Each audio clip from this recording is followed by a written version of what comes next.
வணக்கம், நான் வசந்தி. கொஞ்சம் சமையல் கொஞ்சம் தகவலில் இன்றைக்கி எளிமையான ரொம்ப சுலபமாக செய்யக்கூடிய கோதுமை அல்வா எப்படி செய்யுதுன்னு பார்க்கலாம்.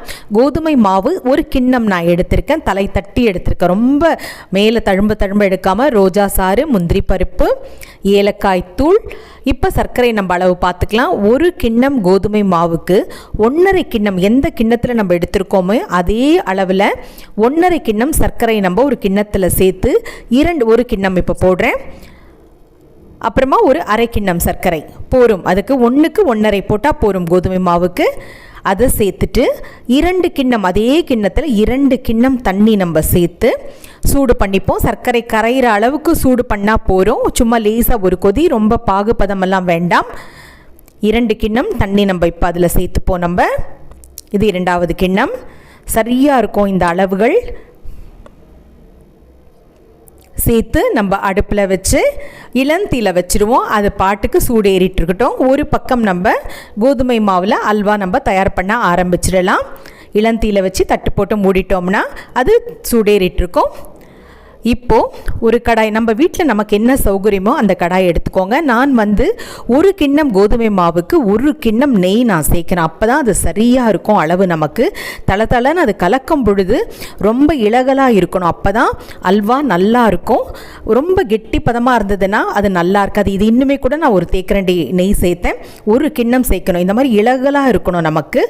இன்னுமே நான் சேர்த்துருக்கேன். அதை நான் காணொலியில் அது காமிக்க தவறிட்டேன். நான் சேர்த்தோம்னா நல்லா கலந்து ஒரு 10 நிமிடம் இளந்தீயில் வச்சு நிதானமாக கலக்கணும். இந்த கடாய் பார்த்திங்கன்னா அது நான்ஸ்டிக்காக இருந்தது. அந்த பூச்செல்லாம் போன பிறகு எனக்கு இது ரொம்ப சௌகரியமாக இருந்தது. நமக்கு எப்போவுமே நம்ம வீட்டில் எத்தனை பொருட்கள் இருந்தாலும் சில பொருட்கள் நமக்கு ரொம்ப சௌகரியமாக இருக்கும். அது மாதிரி எது சௌகரியமோ அதை எடுத்துக்கோங்க. நல்லா பொரிஞ்சு வரணும். நெய்யில் அந்த கோதுமை மாவு நல்லா பொரிஞ்சு வரணும். அந்த மணம் ஒன்று வரும். அதுவும் இல்லாமல் ஒரு பழுப்பு நிறமாக வரணும். அப்போ தான் அது சரியான பதம். ஒரே பக்கமாக நல்லா பொறுமையாக நிதானமாக கலந்து விடுங்க.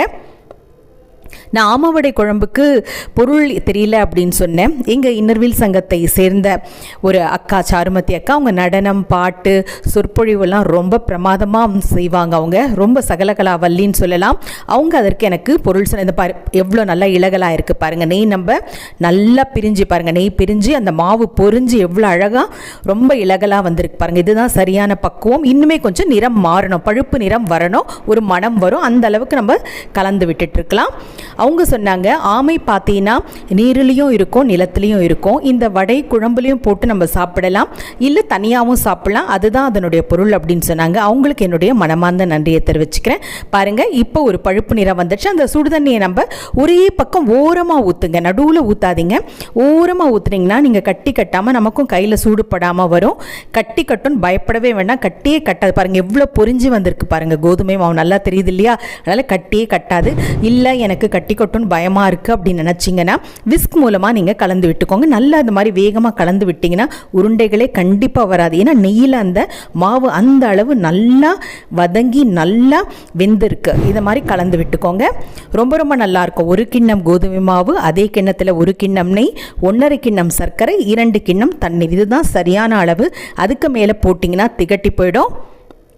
ரோஜா சாறு கொஞ்சம் சேர்த்துக்கோங்க, அவ்வளோ மணமாக இருக்கும். சும்மா ஒரு சிறிய தேக்கரண்டியில் அரை தேக்கரண்டி, ஒரு 4 சொட்டுன்னு வச்சுக்கோங்களேன் ரோஜா சாறு, ஏலக்காய் தூள். இதை சேர்த்து நல்லா கலந்து விட்டுக்கோங்க. கடாயில் பாருங்கள், இப்போ ஒட்டாமல் நல்ல ஒரு மினுமினுப்பு தன்மை தெரியுது இல்லையா? அதுதான் சரியான பதம். பாருங்கள், நல்லா அந்த இதுக்கு மேலெல்லாம் நெய் சேர்த்திங்கன்னா சாப்பிட முடியாது, திகட்டிடும். இந்த அளவே போகிறோம். அதில் ஒரு நல்ல ஒரு மினுமினுப்பு தன்மை தெரியுது, போகிறோம். நமக்கு முந்திரி வறுத்து இப்போ நம்ம சேர்த்துப்போம். மறக்காமல் என்னுடைய காணொலியை பதிவு பண்ணுங்கள். பக்கத்தில் இருக்க மணி மீது அழுத்துங்கள். இப்போ அந்த முந்திரியை நல்லா கலந்து விட்டுப்போம். கோதுமை மாவு அல்வா நமக்கு தயாராகிடுச்சு. சூடாக சாப்பிட்டாலும் நல்லாயிருக்கும், ஆறின பிறகு சாப்பிட்டாலும் நல்லாயிருக்கும். கட்டாயமாக வீட்டில் செஞ்சு சாப்பிடுங்க. ரொம்ப ரொம்ப சுலபமாக செய்யக்கூடியது. மீண்டும் சந்திப்போம். நன்றி, வணக்கம்.